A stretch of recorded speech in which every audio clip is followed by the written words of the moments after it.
गोपाल सिंह एक रिटायर्ड अध्यापक है। सुबह 10 बजे तक वे एकदम स्वस्थ प्रतीत हो रहे थे।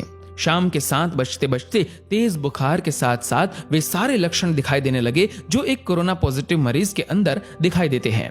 परिवार के सदस्यों के चेहरों पर खौफ साफ दिखाई पड़ रहा था। उनकी चारपाई घर के एक पुराने बड़े से बाहरी कमरे में डाल दी गई, जिसमें इनके पालतू कुत्ते मार्शल का बसेरा है। गोपाल जी कुछ साल पहले एक छोटा सा घायल पिल्ला सड़क से उठाकर लाए थे और अपने बच्चे की तरह उसे पाला और उसका नाम रख दिया मार्शल। इस कमरे में अब गोपाल जी, उनकी चारपाई और उनका प्यारा मार्शल है। दोनों बेटों बहुओं ने दूरी बना ली और बच्चों को भी पास ना जाने के निर्देश दे दिए गए। सरकार द्वारा जारी किए गए नंबर पर फोन करके सूचना दे दी गई। खबर मोहल्ले भर में फैल चुकी थी, लेकिन मिलने कोई नहीं आया। साड़ी के पल्ले से मुंह लपेटे हुए, हाथ में छड़ी लिए पड़ोस की कोई एक बूढ़ी अम्मा आई और गोपाल जी की पत्नी से बोली, अरे कोई इसके पास दूर से खाना ही सरका दो, वे अस्पताल वाले तो इसे भूखा ही ले जाएंगे उठा के। अब प्रश्न ये था कि उनको खाना देने के लिए कौन जाए। बहुओं ने खाना अपनी सास को पकड़ा दिया। अब गोपाल जी की पत्नी के हाथ थाली पकड़ते ही कांपने लगे, पैर मानो खूंटे से बांध दिए गए हो।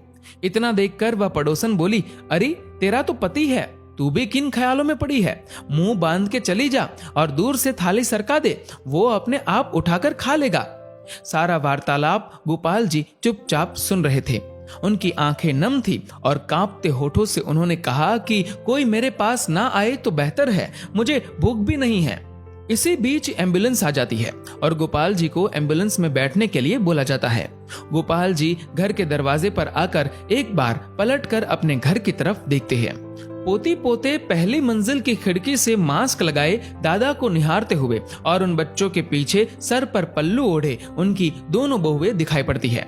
घर के दरवाजे से हटकर बरामदे पर दोनों बेटे काफी दूर अपनी मां के साथ खड़े थे। विचारों का तूफान गोपाल जी के अंदर उमड़ रहा था। उनकी पोती ने उनकी तरफ हाथ हिलाते हुए टाटा एवं बाय बाय कहा। एक क्षण को उन्हें लगा कि जैसे जिंदगी ने अलविदा कह दिया हो। गोपाल जी की आंखें लबलबा उठी। उन्होंने झुककर अपने घर की दहलीज को चूमा और एम्बुलेंस में जाकर बैठ गए। उनकी पत्नी ने तुरंत पानी से भरी बाल्टी घर की उस दहलीज पर डाल दी जिसको गोपाल जी चूमकर एम्बुलेंस में बैठे थे।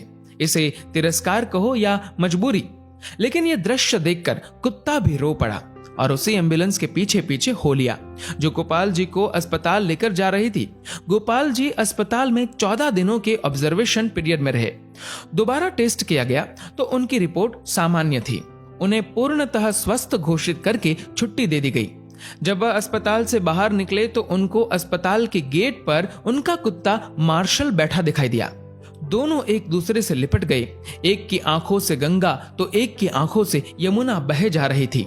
जब तक गोपाल जी के बेटों की लंबी गाड़ी उन्हें लेने पहुंचती, तब तक वो अपने कुत्ते को लेकर किसी दूसरी दिशा की ओर निकल चुके थे।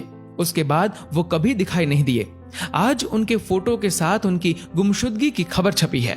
अखबार में लिखा है कि सूचना देने वाले को 40,000 का इनाम दिया जाएगा। 40,000। हाँ, पढ़कर ध्यान आया कि इतनी ही तो मासिक पेंशन आती थी उनकी, जिसको वो परिवार के ऊपर हंसते हंसते उड़ा दिया करते थे। एक बार आप गोपाल जी की जगह पर स्वयं को रखकर देखो। कल्पना करो कि इस कहानी में गोपाल जी का किरदार आप हो। आपका सारा अहंकार और सब मोह माया खत्म हो जाएगी। हे कोरोना, तू पूरी दुनिया में मौत का तांडव कर रहा है, पर सचमुच में तूने जीवन का सार समझा दिया है। तेरे लिए अमीर गरीब, छोटा बड़ा, स्त्री पुरुष, राजा रंक कोई भेदभाव नहीं, सब एक समान है। इसीलिए मैं आपसे निवेदन करता हूँ कि कुछ पुण्य कर्म कर लिया कीजिए। जीवन में कुछ नहीं है, कोई अपना नहीं है। जब तक स्वार्थ है तभी तक आपके सब है। जीवन एक सफर है, मौत उसकी मंजिल है। मोक्ष का द्वार कर्म है, यही सत्य है।